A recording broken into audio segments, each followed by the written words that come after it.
In the heart of Vermont, every fall, a single leaf begins the quiet rebellion, turning gold before all the others, as if whispering to the forest, "Change is coming, whether you're ready or not." It starts small, unnoticed, but that tiny shift ignites a revolution across the branches. And just like that leaf, there was a man in Chicago who made one small choice, barely visible to the world, but powerful enough to steer his entire life in a new direction. What if the smallest changes aren't just the easiest to ignore, but the ones that change everything? His name was Ethan. He lived on the third floor of an old brick apartment building near Logan Square. On the surface, he was like anyone else, working late hours at a tech startup, grabbing fast food at the corner of West Fullerton Avenue, and crashing onto the couch, too tired to reflect on how disconnected he felt. His phone screen lit up more than his smile did. But what no one saw, what even he didn't fully realize at first, was that his life wasn't collapsing all at once. It was eroding, quietly, from the inside out. Not with tragedy, but with tiny, unnoticed choices that built walls between who he was and who he was becoming. Then, one Monday morning, Ethan missed the train. Not the biggest deal, except this time he didn't sigh and scroll. He stood on the platform and looked up, not at the schedule, not at his phone, but at the way the sunlight cracked through the buildings. It was brief, still, it was the beginning. That's how real change starts. Not with grand plans or massive decisions, but with micro movements of awareness. This video isn't about overhauling your life. It's not about becoming someone else. It's about becoming who you already are, hidden underneath the noise, waiting to be uncovered by the tiniest of daily actions. So, today, we'll follow Ethan's journey, not of radical reinvention, but of gentle recalibration. And in the next few minutes, you'll discover 5 small habits, so small they might feel like nothing, that slowly, then suddenly, changed everything for him. They brought him back to joy, connection, energy, and purpose, and they can do the same for you. If Ethan's story already feels familiar, like and subscribe. We're walking this path together. Every morning, Ethan's alarm rang at 6:30. And every morning, without fail, his hand reached for the snooze button like a reflex carved by years of exhaustion. By the time he finally dragged himself out of bed, the sun was already high above the Chicago skyline. His mind flooded with apologies for the things he was already late for. It was like he'd started every day in a losing race. His apartment was quiet, his phone buzzing with unanswered emails, his coffee always lukewarm, and his heart always heavy. He wasn't lazy. He was just lost inside a cycle. Work felt like a blur of meetings and deadlines, none of which he truly remembered by the end of the day. He'd come home, open DoorDash, scroll through Netflix without really watching, and fall asleep wondering how life had become so beige. He didn't feel depressed, not exactly, but he didn't feel alive either. Then came one Tuesday. It wasn't special. It wasn't his birthday or a New Year's resolution moment. It was just Tuesday. But something cracked. He opened a notebook a friend had given him 2 Christmases ago. On the first page, he wrote one sentence: "Tomorrow, I will wake up and make my bed." That's it. That's all he promised himself. And the next morning, he did.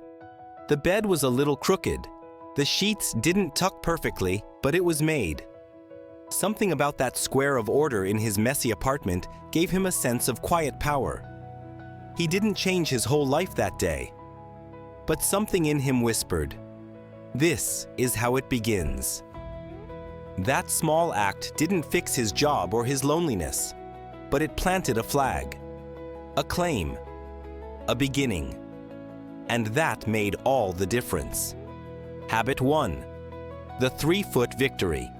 Ethan began calling it his 3-foot victory.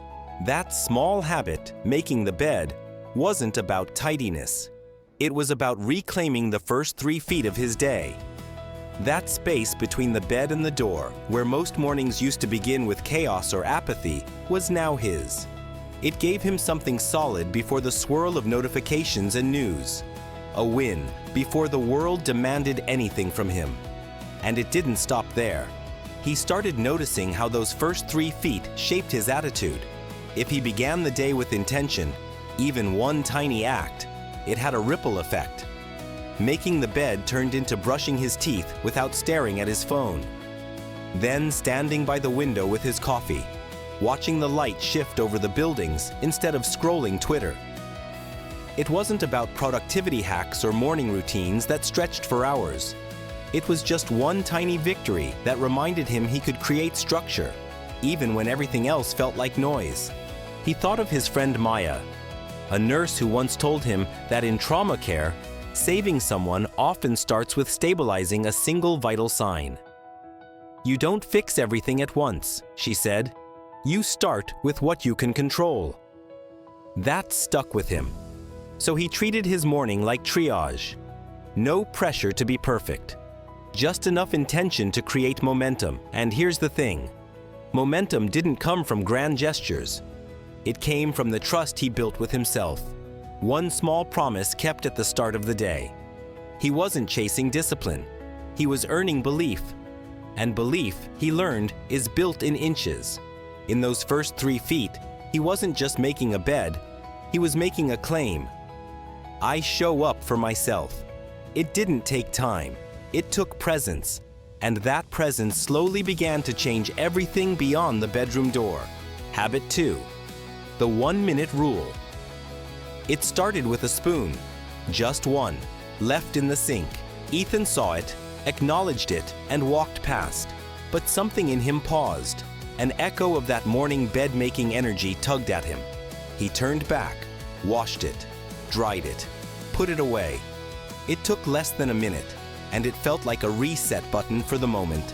That was the birth of what he called the 1-minute rule. If something took less than 60 seconds, he'd do it immediately. No negotiations, no saving it for later. Trash on the floor? Picked up. Email that needed a 1-line reply? Sent. Shoes by the door? Put away. It seemed silly at first, too small to matter. But it turned out to be a quiet revolution, because those small, undone things were never just clutter. They were tiny whispers that said, "You're behind. You're lazy. You can't keep up." Every spoon in the sink carried more than grime. It carried guilt. But every time he acted in that 1-minute window, he silenced a voice that used to erode his self-worth. And over time, that added up. Not just in a cleaner apartment, but in a clearer mind. His friend Jonah, a graphic designer in Brooklyn, once told him, "Disorder multiplies in silence, but so does care." The 1-minute rule became Ethan's quiet protest against overwhelm. He wasn't chasing perfection. He was shrinking the weight of delay. And something else happened. The more he honored those small acts, the more he noticed opportunities to care. For his space, his energy, his mood. When he wiped the bathroom mirror, it wasn't just about seeing his reflection. It was about seeing himself as someone who deserved clarity. And that, he realized, was a much bigger habit than it seemed. Habit 3. Micro wins before 9 a.m. Ethan used to believe that mornings belonged to superheroes, those rare creatures who ran 5 miles at sunrise, read a chapter of Marcus Aurelius, and drank green juice with names like Vitality Surge. He wasn't that guy. Not even close. But after the bed and the spoon, he wondered, what if he could stack just a few small victories before the rest of the world even looked up from their phones? So he created a ritual. Not a strict routine. He didn't want another set of chains, but a rhythm.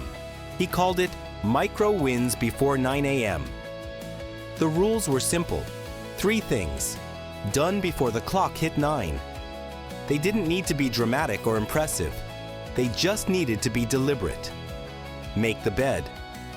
Drink a full glass of water. Stretch for 2 minutes. On some days, it was sending a thank you text or reading a page from a book that wasn't about work. On others, it was sitting on the fire escape for a quiet breath before the city roared to life. These weren't habits to impress anyone on LinkedIn. They were acts of ownership. And Ethan noticed something strange. When he started his day by winning small, the rest of his day stopped feeling like a battle for survival. He walked into meetings calmer. He made better choices at lunch. He didn't snap at the barista when the order was wrong. Something in him had already declared, "I'm moving forward today." One morning, while sipping coffee in a Brooklyn cafe, he overheard two students talking about chasing dopamine. It made him smile, because what he was doing, these micro wins, weren't about chasing a chemical. They were about building proof. Proof that he could follow through, that he could start, that he could move. And that kind of evidence, stacked daily, builds a confidence no motivational video can replicate. If one small habit already sparked a shift in Ethan's life, which one would you choose to start with? Tell us below. Your story might inspire someone too. Habit 4. Anchor moments. Ethan discovered something unexpected on a rainy Tuesday morning in Charleston. He was late for work, stuck in traffic, and his coffee had spilled all over the passenger seat. But in that mess of frustration, he noticed something strange. His breathing, calm. His hands, steady. Normally, a moment like this would have sent him into a spiral of anger and self-blame. But not today. What had changed? 2 weeks earlier, on a whim, he'd started a habit he called anchor moments. It began as a suggestion from a podcast. Choose one ordinary event in your day. Brushing your teeth, waiting for the microwave, opening your front door, and turn it into a pause. A check-in. A reminder that you're alive, and you're here. Ethan chose the moment he put on his shoes. Every morning, as his fingers tied the laces, he'd take a deep breath and ask himself, who do I want to be today? Not what he had to do, or what emails needed answering, but who? Calm? Focused? Brave? He found that this small, reflective question began to ripple into the rest of his day. It gave him a direction, a tone, like tuning an instrument before a concert. Eventually, he began adding more anchors. Every time he washed his hands, he would smile, an automatic cue to break the loop of tension. At every red light, he'd unclench his jaw. Before answering the phone, he'd remind himself to listen before speaking. These moments weren't long or dramatic. They were invisible to the world. But for Ethan, they became islands of stillness in a rushing current. They didn't change the world around him, but they changed the way he moved through it. And that morning, sitting in his wet seat with honking cars around him, Ethan smiled. Because without realizing it, he had become someone else, not through willpower, but through anchors. Habit 5. The 10-second rule.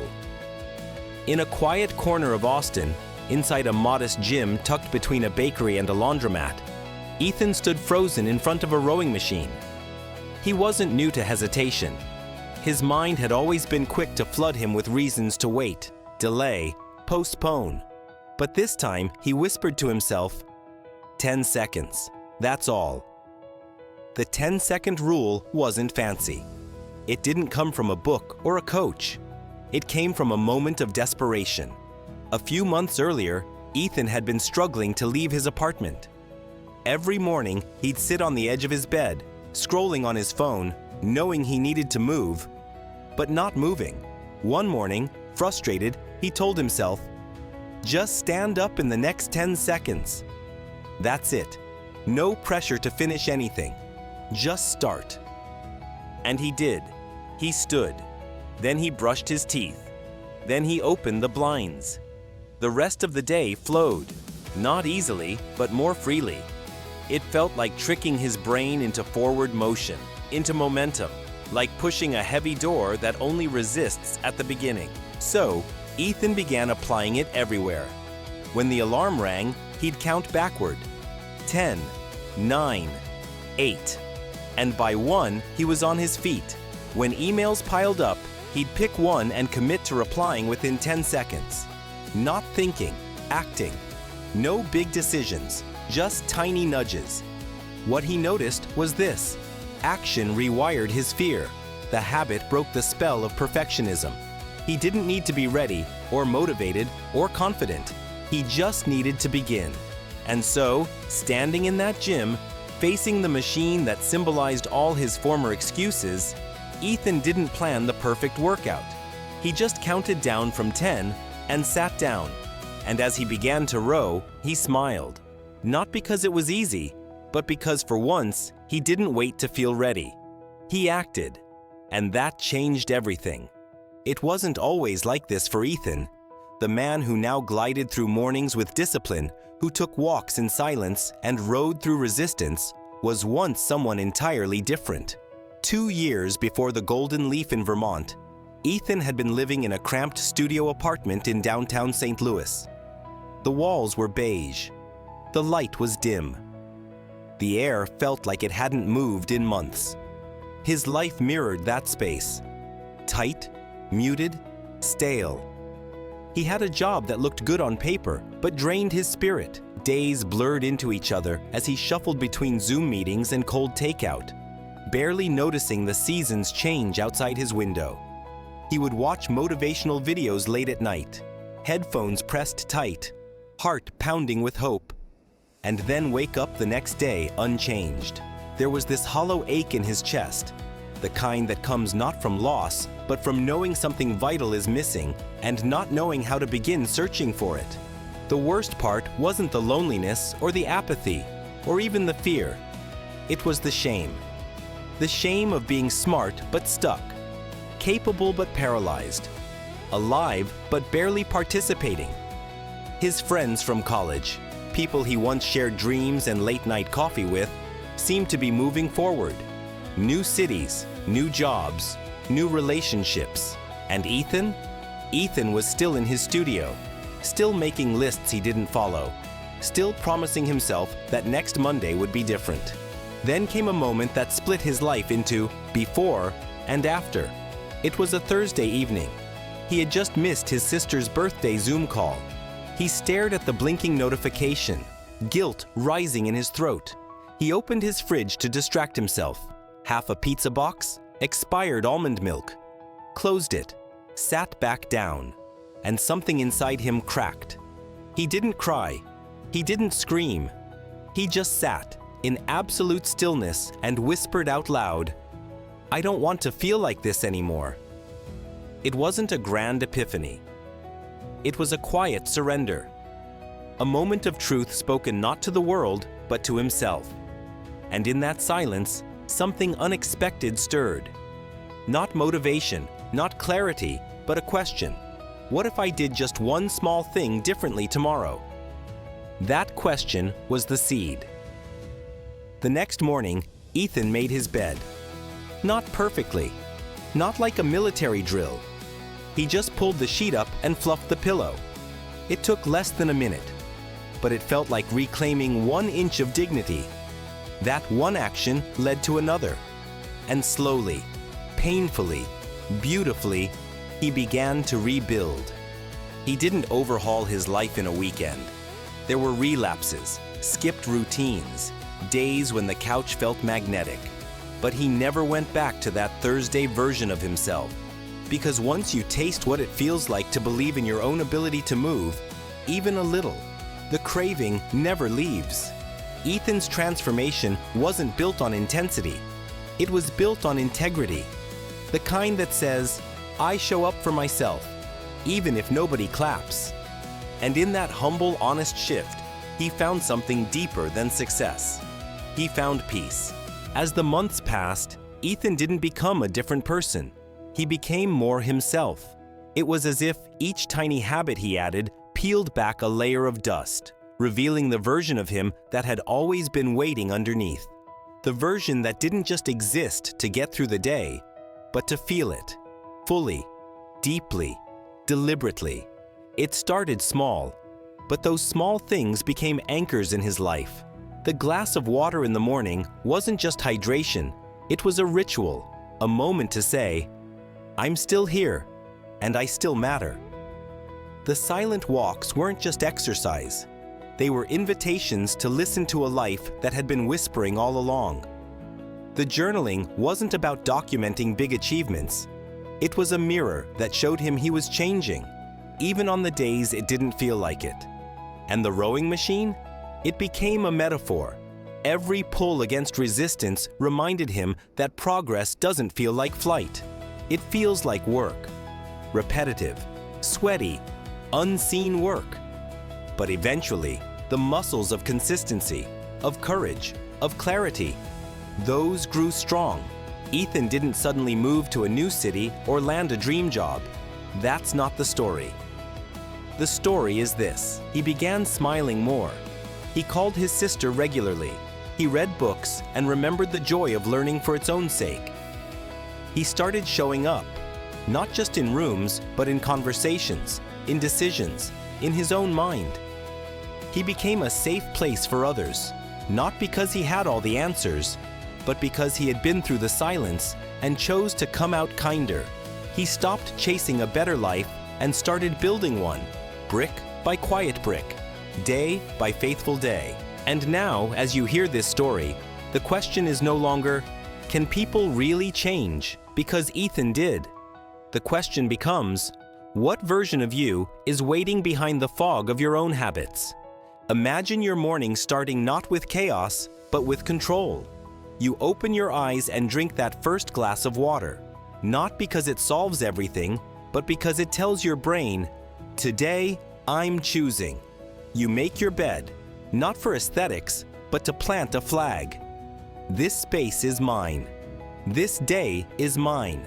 You take 5 minutes to write, not a novel, just a few thoughts, reminding yourself that your voice matters. You walk without a podcast, without a playlist, without distraction, and you remember that silence isn't empty. It's honest. You build momentum, not by running, but by not stopping. And as your steps stack up, something sacred begins to shift. Your identity. You stop seeing yourself as someone trying to be consistent and start living as someone who is consistent. It's no longer effort. It's who you are. That's the secret Ethan discovered. That change doesn't come from dramatic declarations or perfect plans. It comes from identity, from waking up and saying, this is what I do now. Even when it's boring, even when no one's watching, even when the old version of you whispers, come back, it's easier here. You won't listen, not because you're stronger, but because you're clearer. Clear on the kind of person you want to be. Clear on what matters. Clear that your life is not a problem to be fixed, but a story to be authored by you. So start, not because it's January, not because you're broken, but because there's a version of you just behind this one who's been waiting. A version who doesn't need a miracle, just a moment. One small habit, one small decision, one small breath of belief. That's how Ethan changed his life. That's how you will too. And just like that, the story circles back to the quiet kitchen in Boston, where a man once stood in his pajamas, glass of water in hand, unsure if he could truly change.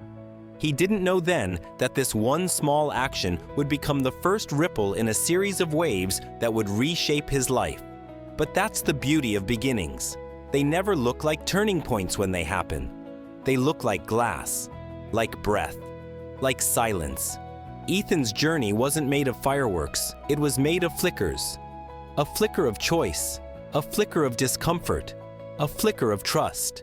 He didn't overhaul his life in a weekend seminar.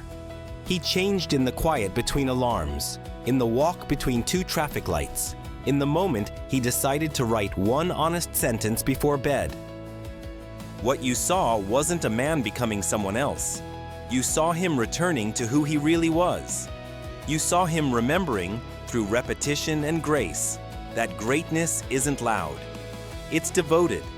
It shows up when no one claps. It grows when no one notices. And that kind of greatness is available to all of us, not someday, not somewhere far away, but here, now, in the ordinary rhythm of today.